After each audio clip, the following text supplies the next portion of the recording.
নাই যে সেটা সফল হয়নি। সেই সুবাদে আমরা আশা রাখতে পারি ইনশাল্লাহ আমাদের এইবারের দাবিও এইবারের আন্দোলনও সফল হবে। আগামীকাল সারা দেশব্যাপী জেলাভিত্তিক সকল পলিটেকনিক ইনস্টিটিউটগুলো একযোগে মহাসমাবেশ পালন করবে। চট্টগ্রামে মায়ের কোল থেকে খালে পড়ে যাওয়ার 14 ঘন্টা পর মিলল শিশু সেহরিসের মরদেহ। ঘটনাস্থল থেকে 5 কিলোমিটার দূরে চাকতাই খালে মেলে তার নিথর দেহ। এভাবে খালে পড়ে বারবার মৃত্যুর ঘটনায় ক্ষুব্ধ নগরবাসী। চট্টগ্রামের চাকতাই চামড়ার গুদাম এলাকার খালে জমে থাকা মাটির উপর ভাসছিল পুতুলের মতো ছোট্ট শিশু সেহরিসের মরদেহ। প্রথমে খেলনা পুতুল ভেবে কেউ না আগালেও পরে কাছে গিয়ে নিশ্চিত হন স্থানীয়রা। উদ্ধার করে আনেন 6 মাস বয়সী ফুটফুটে এই শিশুটির নিথর দেহ। ছোট বাচ্চারা বোটকে তোয়াইতে গেছিল খালে থেকে তোয়া যাওয়ার পরে একটা হাত দেখছিল বাচ্চাটা, মনে করছে পুতুল মনে করার পরে বাড়ির সবাই চাপ দিছে। একটা লোক আসি বলতেছে এখানে একটা ছোট বাচ্চার হাত দেখা যাচ্ছে। তো এটা বলানোর সাথে সাথে আমি, রহমান, দিদার আমরা তিনজন এখানে সাথে সাথে দুধ দিচ্ছি। তো অনেকজনে বলতেছে এখানে লামিও না, ধরিও না। আমি তো কিছে লামলে কিছে, তো আমি ওকে তুলছি, এরকম ধরে কুলে নিয়ে তুলছি। তুলানোর পরে এরে পানি দিয়ে ডুবাইছি। স্থানীয়রা জানান সকালে একটি বাচ্চা খালের পাড়ে খেলতে গিয়ে পুতুলের মতো কিছু একটা ভাসতে দেখে জানান পাশে থাকা লোকজনকে। স্থানীয়রা বাচ্চাটি শনাক্ত করে পরে পুলিশ ও উদ্ধারকারী বাহিনীর সহায়তায় তুলে দেন পরিবারের হাতে। আধা ঘন্টা পর্যন্ত দাঁড়িয়েছি, মানুষ যখন জোর হয়েছে তখন কনফার্ম হওয়ার জন্য নিচে নামছি। নেমে যখন দেখছি তখন আমার শরীর কাঁপন ছুটে গেছে। আমরা নৌবাহিনী ডুবুরি দল গতকাল আপনার রাত 12:30 থেকে উদ্ধার কার্য শুরু করেছি এবং আপ্রাণ চেষ্টা করে দিবারাত্রি আজ এই শিশুটির লাশ উদ্ধার করা হয়েছে। শুক্রবার রাতে চাকতাইয়ের বাসা থেকে আত্মীয়ের বাসায় যাওয়ার সময় কাপাসগোলা এলাকার হিজরা খালে রিকশা উল্টে পড়ে নিখোঁজ হয় শিশুটি। অবাক বিষয়, ঘটনাস্থল থেকে কয়েক কিলোমিটার দূরে বাসার পাশের খাল থেকেই 14 ঘন্টা পর উদ্ধার হলো শিশুটি। নগরীর রেলিংবিহীন অরক্ষিত খাল নিয়ে তাই অসন্তোষ জানান স্থানীয়রা। নিরাপত্তাহীনতা না, অবশ্যই এখানে ব্যারিকেড দেওয়া দরকার, নাইলে তো রিক্সা পড়তে পারে, মানুষ পড়তে পারে, বয়স্ক মানুষও পড়তে পারে, বাচ্চাও পড়তে পারে। বর্ষা আসলে প্রায় সময় এরকম দুর্ঘটনা হয়। মানুষ তার আপনজন হারায়, এই নালাতে পড়ে, তারপরে নদীতে ভেসে যায়। এটার আসলে একটা ব্যবস্থা নেওয়া উচিত।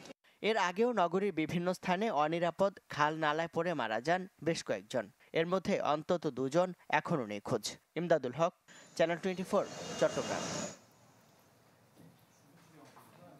খাগড়াছড়িতে অপহরণের 4 দিন পরও সন্ধান মেলেনি চট্টগ্রাম বিশ্ববিদ্যালয়ের 5 শিক্ষার্থী সহ 6 জনের। তাদের উদ্ধারে অভিযান অব্যাহত রেখেছে যৌথ বাহিনী, তবে এখনো কোনো অভিযোগ দেয়নি অপহৃতদের পরিবার।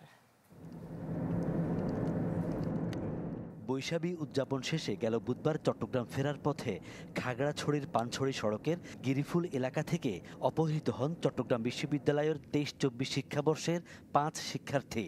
4 দিন পার হলেও এখনও তাদের সন্ধান পাওয়া যায়নি। পরিবার থেকে করা হয়নি কোনো অভিযোগও, তবে তাদের উদ্ধারে যৌথ বাহিনীর অভিযান অব্যাহত রয়েছে। অপহৃতদের মধ্যে রিশন চাকমাকে PCJSS সন্তুল আর্মাপন্থী পাহাড়ি ছাত্র পরিষদ চট্টগ্রাম বিশ্ববিদ্যালয় শাখার সদস্য দাবি করে এই ঘটনার জন্য ইউপিডিএফকে দায়ী করা হয়েছে। ঘটনাস্থল ইউপিডিএফ প্রসিদ্ধ গ্রুপের নিয়ন্ত্রণাধীন উল্লেখ করে দ্রুত অপহৃতদের মুক্তি দেওয়ার দাবি জানান পাহাড়ি ছাত্র পরিষদের কেন্দ্রীয় নেতারা। আত্মীয়র মাধ্যমে আমরা এটা জেনেছি যে ইউপিডিএফ পরিচয়ে তাদেরকে বিভিন্নভাবে ফোন করে ডেকেছে। এ হলো ইউপিডিএফ এর সংশ্লিষ্টতার যে বড় প্রমাণটা হলো এখানে। প্রথমত হচ্ছে ওই এলাকাটা ওদের নিয়ন্ত্রিত, দ্বিতীয়ত হচ্ছে অপর যে 2টা পক্ষ আছে তারা তাদের সাথে আমরা অন্য মাধ্যম হইয়া যোগাযোগ করার চেষ্টা করেছি। তো বাকি ওরা বলছে যে না, আমরা এগুলো করি নাই। পরিবারের পক্ষ থেকে এটা নানা কারণ থাকতে পারে, হয়তো তাদের নানাভাবে হুমকি দামকি বা নানা ভয় ভীতি দেখানো হয়েছে বা মুক্তিপণ দাবি করা হয়েছে, সেজন্য তারা আপাতত এই পদক্ষেপ নিচ্ছে না আমি মনে করেছি। তবে এই ঘটনায় নিজেদের সম্পৃক্ততা নেই জানিয়ে ভ্রাতৃঘাতী সংঘাতের পথ পরিহারের দাবি জানান ইউপিডিএফ এর খাগড়াছড়ি জেলা সংগঠক অঙ্গমার মা। আমাদের এলাকা তো আপনারা জানেন, মুখ সংস্কার সবাই উন্মুক্তভাবে ঘোরাফেরা করে। যেহেতু আমরা বাড়তি সংঘাত চাই না, সেই কারণে আমরা এদেরকে হয়তো কোনো প্রতিরোধ করি না।